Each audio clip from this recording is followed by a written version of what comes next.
नमस्कार मंडळी, आवाज तर तुम्ही ऐकलाच असेल. हो, तर आहे आवाज हा कुरकुरीत चकल्यांचा. तर मंडळी, आजच्या व्हिडिओमध्ये मी तुम्हाला कुरकुरीत चकल्यांसाठी चकलीची भाजणी आणि कुरकुरीत चकल्या कशा बनवायच्या ते आज दाखवणार आहे. चला तर मग मंडळी, वेळ वाया न घालवता झटपट रेसिपीला सुरुवात करूया. तर सर्वप्रथम आपण बघणार आहोत मस्त अशी खमंग चकलीची भाजणी. तर त्यासाठी इथे मी जुना तांदूळ घेतलेला आहे. शक्यतो रेशनचाच मी इथे घेतलेला आहे. तुम्हाला हवा तो घ्या, पण शक्यतो जुनाच घ्या. तर हे पहा, अशा पद्धतीचा जुना तांदूळ हवा आहे आपल्याला. तर इथे मी 2 किलोची भाजणी करणार आहे. सो मंडळी, मी तुम्हाला 1 किलोचं प्रमाण सांगेन, 2 किलोचंही सांगेन. तर इथे मी 2 किलो तांदूळ थोडे थोडे करून भाजून घेणार आहे. तांदूळ जास्त भाजायचे नाहीत, फक्त हाय फ्लेमवर 5 ते 6 मिनटं मस्त असे भाजून घ्यायचे. अगदी थोडेसे पांढरे झाले की ते काढून घ्यायचे आहेत. सतत हलवत राहायचं आहे, जेणेकरून तांदूळ एका साईडने भाजून न जाता सर्व बाजूने सर्व तांदूळ भाजले जातील. हे पहा मंडळी, हळूहळू तांदळाचा रंग चेंज होत आहे. सो मंडळी, मी इथे गॅसवर 2 कढई ठेवल्या आहेत. दोन्ही कढईमध्ये थोडे थोडे तांदूळ घालून भाजून घेणार आहे, कारण तांदूळ माझा 2 किलो आहे. तर मंडळी, तुम्ही बघू शकता तांदूळ भाजून झालेला आहे. हे पहा, मी जवळून सुद्धा दाखवते. हे असं थोडासा पांढरसर झाला की आपण तो तांदूळ भाजला म्हणून समजायचा आणि काढून घ्यायचा आहे. जर तुम्ही तांदूळ अति भाजलात तर त्या चकल्यांमध्ये तेल राहील. तर इथे तांदूळ काढून घेऊया. तर इथे मी 2 किलो चकलीसाठी म्हणजे 2 किलो तांदूळामध्ये 1 पाव साबुदाणे घातले आहेत. म्हणजेच 1 किलोसाठी आपल्याला अर्धा पाव साबू तांदूळ घ्यायचे आहेत. आता हे सुद्धा मस्त असे भाजून घ्यायचे आहेत. ह्याला सुद्धा 4 ते 5 मिनटं लागतात, जास्त काही वेळ लागत नाही ही भाजणी करण्यासाठी. मंडळी, खूप सोपी भाजणी आहे. कोणत्याही एक्स्ट्रा डाळी नाहीत वगैरे काही नाही. तर मंडळी, साबुदाणे सुद्धा भाजत आले आहेत.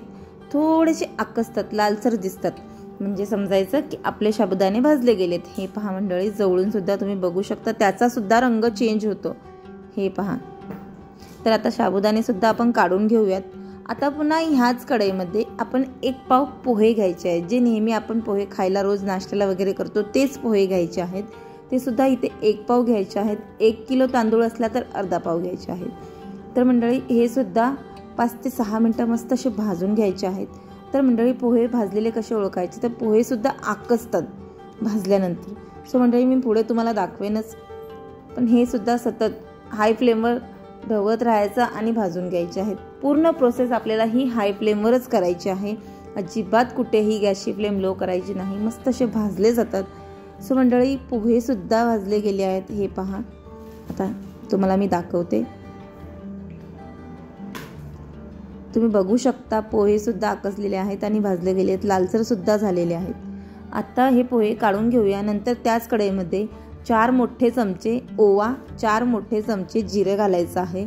सो मंडळी, माझ्याकडे इथे अख्खे धने नाही आहेत, म्हणून मी चकली करताना नंतर त्यामध्ये धनेची पूड घालणार आहे. सो तुमच्याकडे धने असतील तर ह्यामध्ये 4 मोठे चमचे धने सुद्धा घाला. ते पिठासोबत दळून होतील. आता हे सुद्धा गॅसची फ्लेम बंद करून मस्त असे गरम करून घ्यायचं आहे. जास्त काही भाजायची वगैरे गरज नाही. सो मंडळी, तयार झाली आहे आपली इथे भाजणी. आता मंडळी, तयार झालेल्या भाजणीसोबत इथे मी 1 पाव डाळ्या घातलेल्या आहेत. म्हणजे 2 किलो तांदूळ सोबत 1 पाव डाळ्या. 1 किलो असतील तर अर्धा पाव डाळ्या घालायच्या आहेत.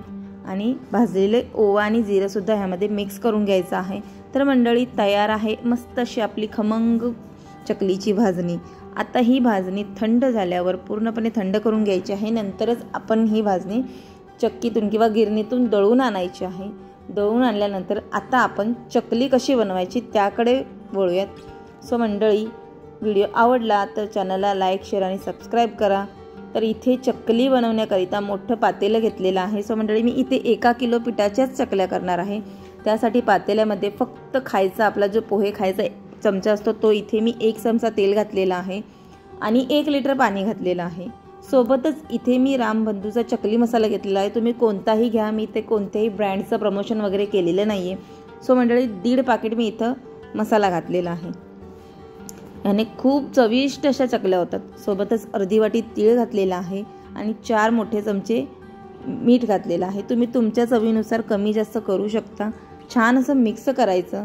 नंतर याला उकळी आली की आपण ह्यामध्ये 1 चमचा ओवा घालायचा, कारण आपण ऑलरेडी ओवा पीठ भाजणीमध्ये घातलेला आहे.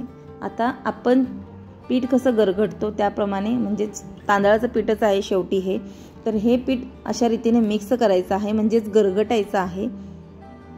थोडं थोडं पीठ घालत घालत आपण हे पीठ गरगटून घ्यायचं आहे.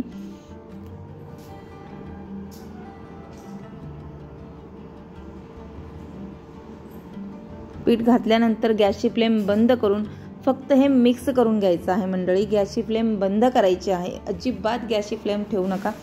ठेवलीच जरी तर मंद आचेवर आपल्याला हे मिक्स करून घ्यायचं आहे. छान असं सगळं एकजीव झालं पाहिजे इतपत ते मिक्स करायचं आहे. आता मिक्स झाल्यानंतर झाकण ठेवून एक 10 मिनिटं असंच सोडून द्यायचं आहे, कारण इतकं गरम गरम आपण पीठ मळणार नाही. 10 मिनिटानंतर मंडळी लगेचच थोडंसं गरम आहे तोपर्यंतच आपल्याला जितक्या लवकर होईल तितक्या लवकर पीठ मळून चकल्या करायच्या आहेत. खूप छान अशा खमंग चकल्या होतात. तर अशा रीतीने मी गरम गरम पीठ घेतलं होतं म्हणून मी अशा पद्धतीने पीठ मळलं आहे. सो मंडळी नंतर थोडंसं थंड झाल्यानंतर तुम्ही हाताने सुद्धा पीठ मळू शकता, काही हरकत नाही. छान असं पीठ मळून घ्यायचं आहे, म्हणजेच आपण मोदकासाठी कसं पीठ तयार करतो त्या पद्धतीचं इथे पीठ तयार करायचं आहे. थोडं थोडं पाणी घेत घेत आपण इथे पीठ मळून घ्यायचं आहे. छान असं मळून घ्यायचं आहे, जेणेकरून अजिबात चकली करताना चकली तुटणार नाही. तुम्ही अलगदरित्या उचलायची सुद्धा गरज नाही, इतक्या छान ह्याच्या चकल्या होतात मंडळी. सो तुम्ही बघू शकता मस्त असं पीठ मळून तयार झालेलं आहे.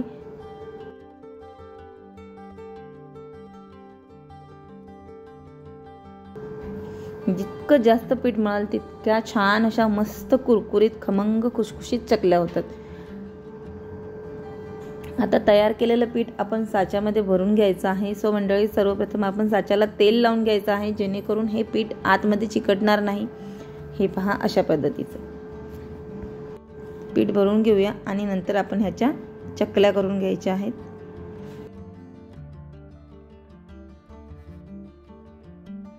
तर मंडळी आपण आता इथे चकल्या करून घेऊया. सो मंडळी तुम्ही बघू शकता अजिबात चकली करताना पीठ तुटत नाहीये, म्हणजेच आपण छान असं पीठ तयार केलेलं आहे.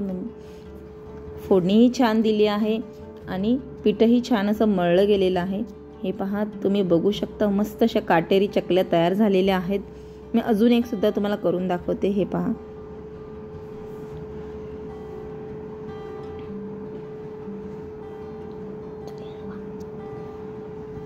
हे पहा मी किती अलगदरित्या म्हणजे सहजरित्या उचलत आहे, तरी सुद्धा पीठ अजिबात तुटत नाही किंवा चकली तुटत नाही. तर मी इथे ऑलरेडी तेल गरम करण्यासाठी ठेवलं होतं, तर तेल सुद्धा छान असं मस्त गरम झालेलं आहे. आणि एक एक करून अशा रीतीने तेलात चकल्या सोडा, जेणेकरून हाताला भाजणार नाही आणि सहजरित्या सोडता सुद्धा येतात. उलतानाने सोडायला खूप सोप्या जातात. तर इथे मी 5 ते 6 चकल्या सोडून घेणार आहे आणि आलटी पलटी करत करत आपल्याला मस्त अशा कुरकुरीत होईपर्यंत तळून घ्यायच्या आहेत. सो मंडळी ह्या चकल्या वरून लगेच कडक होतात, म्हणून थोडा वेळ जास्त तळायच्या. ह्याच्या पूर्ण वरून ज्या बुडबुड्या आहेत त्या गेल्या पाहिजेत. त्या बुडबुड्या गेल्यात की समजायचं आपली चकली भाजून तयार आहे. सो मंडळी चकली भाजून तयार झाली आहे. हे पहा मस्त अशा कुरकुरीत खमंग झालेल्या आहेत. रंगसुद्धा किती सुंदर असा आलेला आहे आणि खायला सुद्धा तितक्याच टेस्टी आहेत. किती कुरकुरीत आहेत ते तुम्ही व्हिडिओच्या सुरुवातीलाच पाहिलं आहे की किती छान अशा कुरकुरीत झालेल्या आहेत. तर मंडळी तयार आहेत मस्त अशा खमंग कुरकुरीत भाजणीच्या चकल्या. तर मंडळी तुम्हाला जर माझी ही रेसिपी आवडली असेल तर व्हिडिओला लाईक, शेअर आणि सबस्क्राईब करा. सोबतच बेल आयकॉन बटन दाबायला अजिबात विसरू नका, जेणेकरून तुम्हाला नवनवीन रेसिपीचे नोटिफिकेशन येत राहतील. पुन्हा भेटू असेच एका नवीन रेसिपीसोबत. वेळात वेळ काढून पूर्ण व्हिडिओ पाहिल्याबद्दल मनापासून खूप खूप खूप थँक्यू. आणि हो मंडळी, ह्या दिवाळीत तुम्ही ही रेसिपी नक्की ट्राय करा, तुम्हाला नक्कीच आवडेल. आणि रेसिपी कशी झाली ही मला कमेंट करून नक्कीच कळवा. चलो बाय.